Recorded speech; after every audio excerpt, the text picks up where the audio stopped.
Qəşəng cızbız saz içimiz. Ay bu ne vay neydi? Abi. İlkin qardaşımız. Arada vaxtınız olsa biraz da bər baxarsınız. Baxıram. Mən qılıncımı əsas qılıncım. Bu ne vay abi.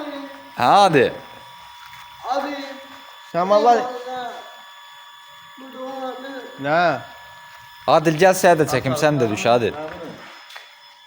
Adil bər bax Adil. Boş ver nerə. Haycan. Gəlirəm. Bir də qısa video çəkim, gəlirəm. Bu da bizim qəşəng bir sanavarımız. Çay qoymuşuq. Dəf kimi qəşəngcə.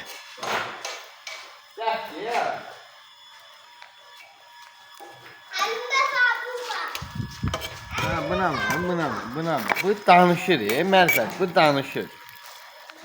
Söz deyir, eləmi? Deyir mən ye.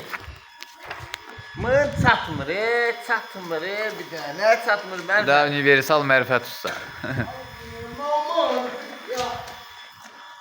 Bağlayıram, gözümü üstüne varın düştü, gözümü çıxardı.